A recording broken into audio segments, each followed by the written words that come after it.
Good afternoon, viewers. I hope you are fine wherever you are. Welcome to Talk to Africa. My name is George.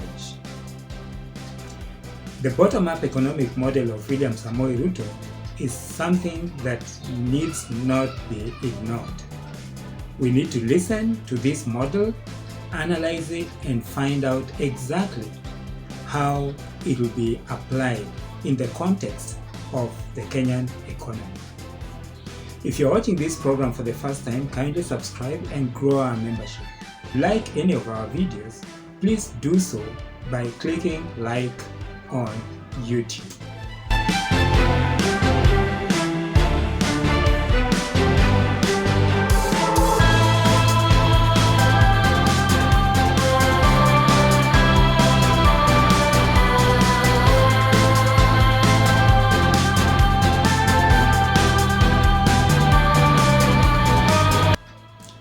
William Ruto came up with this bottom-up economic model that he's basically been trying to sell in the country.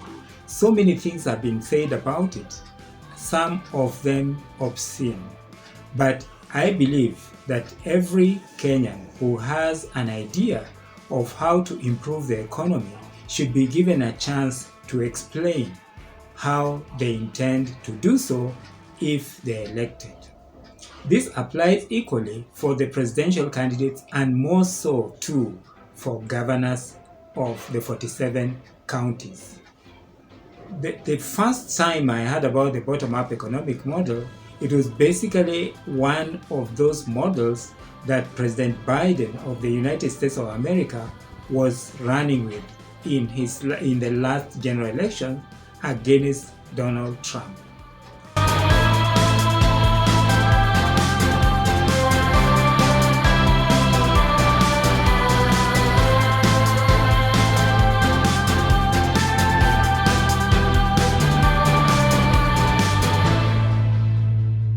If you talk about a bottom-up economic model in USA, basically it's a whole different ball game, because that bottom-up is probably the opposite of trickle-down. So in order to know what William Ruto is talking about, and if it applies in here, I'll try and explain the bottom-up economic model as in the USA. Corporates in the USA actually fight. In fact, the divide between Republicans and Democrats is basically the issue of corporate tax or taxation. The taxation rate for big and huge institutions in the United States of America is so low compared to the taxation rate on the people down the pyramid. You know, if you're talking about a pyramid, basically the top rich people pay proportionally less tax than the ones down in the pyramid. This thinking is a Republican thinking, that if you give lower taxes to the top people in the pyramid, the benefits will trickle down to everybody down, or cascade to everybody down the pyramid. This is different. Again, when you talk about a trickle down, is they think that, or the concept is that when you trade in the stock exchange, you know, and a lot of trade is done in the stock exchange, and rich people basically are the ones who are known to be trading a lot in the stock exchange.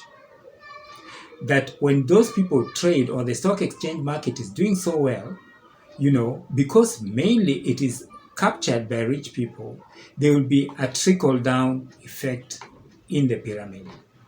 That makes sense in the United States of America. Actually, so the bottom-up economic model of President Joe Biden and Democrats is basically to give certain benefits for people down the pyramid. In fact, his call is not really bottom-up. His call is bottom-up and middle out, because there's a large middle class in the United States of America. Now, that is the way President Biden ran, and that is the ticket. That is the policy, the economic model that President Biden ran with against Donald Trump, and of course he beat Donald Trump in the last general elections in the United States of America. Now, when you talk about the bottom-up economic model in Kenya, then you have a lot of explaining to do. Because if you look at those people who are rich, who are top there, who are rich or corporates that are top there, they pay quite a bit of taxes. Well, if they pay the taxes at all. Besides this, we don't have in Kenya a big middle class. We don't have. It's just top guys who basically, or institutions who basically have obtained or gotten their wealth in one way that or another that cannot exactly be explained, and then the very poor people, which form the majority of Kenyans in this country. So when you talk about the bottom-up economic model in Kenya, then you need to explain a lot of things. Are you talking about funds being devolved? Because if it's devolution or devolving of funds to, say, counties and having economic activities down the pyramid or in the broader counties, that's a different thing. However, that is not a bottom-up approach that you would say is really a bottom-up, because in his philosophy, William Ruto basically wants to lift people who are at the bottom of the pyramid to come up. So the question is, how will William Samoei Ruto do that in this economy? So basically, this bottom-up economic model, in my view, is good. In my thinking, it's a good plan. But is it applicable to us given the structure of the economy that we have today? When I look at this and compare this with Raila Odinga's concept of actually social kind of democracy, or whereby the social system will take care of those people down in the pyramid. For instance, money that goes to the elderly, the money that he is promised, 6,000 shillings that go to the poor families, and things like that, is a way of approaching things from the bottom up so that these people can afford just the basics. So my question today is William Samoei Ruto and Raila Odinga saying exactly the same thing? One is doing it practically and another one is doing it theoretically. Could that be the case? Or does William Samoei Ruto have a different idea? To me, in this country, what will work out better is basically the creation of employment. If you tackle unemployment, then basically look at the wages, then you'll try and expand the middle class. And then lift those people at the bottom of the pyramid economically, so that they can go to hospitals, they can afford food, and they will be able to do their activities in the normal way. Then that will be one step towards sorting out the economic issues in this particular country. The other way of looking at it is the cost of education. All these programs that I think I've heard from Azimio much more than I'm hearing from basically William Samoei Ruto's side.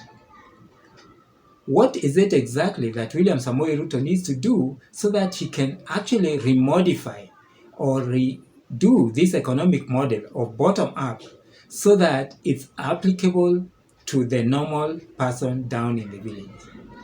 By the way, part of the bottom-up approach and Biden's approach was to increase the wages, which Republicans are very much opposed to.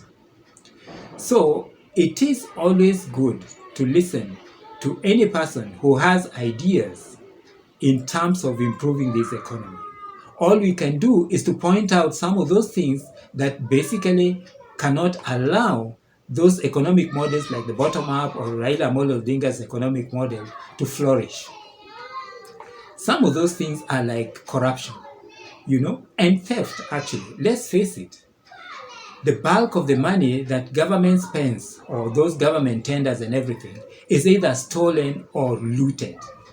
You cannot have an economic model that is working when money is being looted on the other side. It's like going to a supermarket, shopping, putting your things in a basket, yet actually the basket has a hole in it, and then you are saying that you are growing the economy.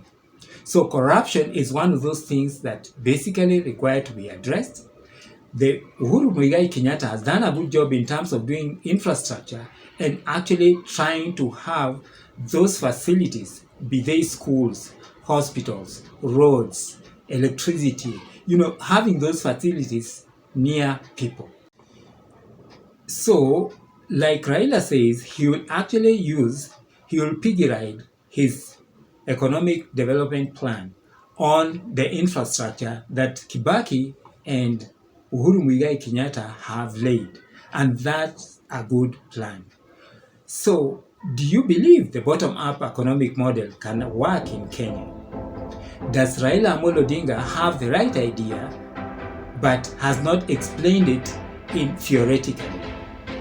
What do you think is really ailing the Kenyan economy, and how can this be sorted out by the 2 presidential candidates and 47 governors?